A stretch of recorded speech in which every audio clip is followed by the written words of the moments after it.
রাজধানীর কাকরাইলে জাতীয় পার্টির কার্যালয়ে ছোড়া হচ্ছে ইট পাটকেল। চলছে ধাওয়া পাল্টা ধাওয়া। পরিস্থিতি নিয়ন্ত্রণে জলকামান ব্যবহার করছে পুলিশ। সেখানে আছেন সহকর্মী শাহাদাত অভ্র। সরাসরি চলে যাচ্ছে তার কাছে। অভ্র, পরিস্থিতি এখন কি দেখছেন আর পুলিশ কি বলছে জানাবেন?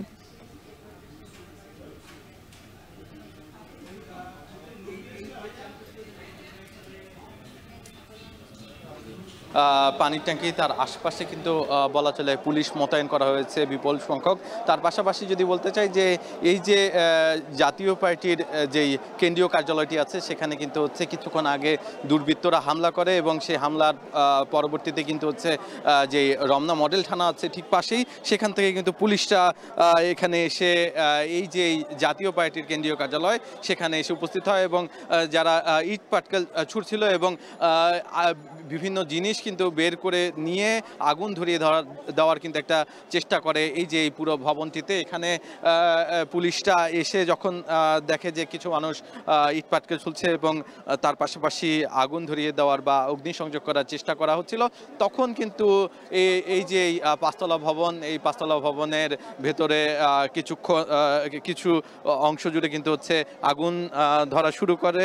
তখন কিন্তু জলকামান দিয়ে এই যে ভবনের অগ্নিসংযোগ একদম নিভিয়ে ফেলা হয়, আগুন নিভিয়ে ফেলা হয় এবং পরবর্তীতে কিন্তু আমরা দেখি যে দফায় দফায় কিন্তু যারা কিনা দুর্বৃত্ত ছিল তারা ইট পাটকেল ছুড়ে এবং নানাভাবে এই যে ভবন কেন্দ্রিক বিভিন্ন জিনিস দিয়ে কিন্তু আঘাত করে। তার পাশাপাশি কিন্তু হচ্ছে দুর্বৃত্তরা এখানে এসে পুলিশের বাধা উপেক্ষা করে কিন্তু হচ্ছে এই ভবনে ঢোকার চেষ্টা করে। তখন কিন্তু পুলিশ লাঠিচার্জ করে। এক পর্যায়ে কিন্তু দুই পক্ষের মধ্যে সংঘর্ষ শুরু হয়। দফায় দফায়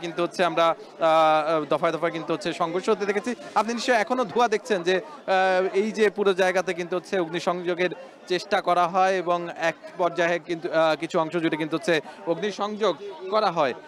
পরবর্তীতে কিন্তু হচ্ছে যারা দুর্বৃত্ত ছিল তারা হামলা যখন করে তার পরবর্তীতেই কিন্তু জলকামান ব্যবহার করে তাদেরকে ছত্রভঙ্গ করে দেওয়া হয় এবং লাঠি চার্জ করা হয়। লাঠি চার্জ করার এক পর্যায়ে কিন্তু হচ্ছে আমরা দেখেছি যে একজন হামলাকারীকে কিন্তু এখান থেকে একজন দুর্বৃত্তকে কিন্তু হচ্ছে এখান থেকে ধরে নিয়ে যেই পাশেই রমনা মডেল থানা, সেই থানায় কিন্তু হচ্ছে আটক করা হয় এবং তার পাশাপাশি কিন্তু আমরা শুনেছি বেশ কয়েকজন কিন্তু আহত হয়েছে। বিশেষ করে যদি আমি বলতে চাই যে এখানে কিন্তু কয়েকজন সাংবাদিক, তাদের উপরে কিন্তু হচ্ছে ইট পাটকেল এসে পড়ে এবং তারা আহত হয়। অনেক সময় দেখা গেছে যে পুলিশের লাঠিচার্জ অবস্থায় কিন্তু হচ্ছে অনেকেই আহত হয়। সবকিছু মিলিয়ে কিন্তু এই যে এই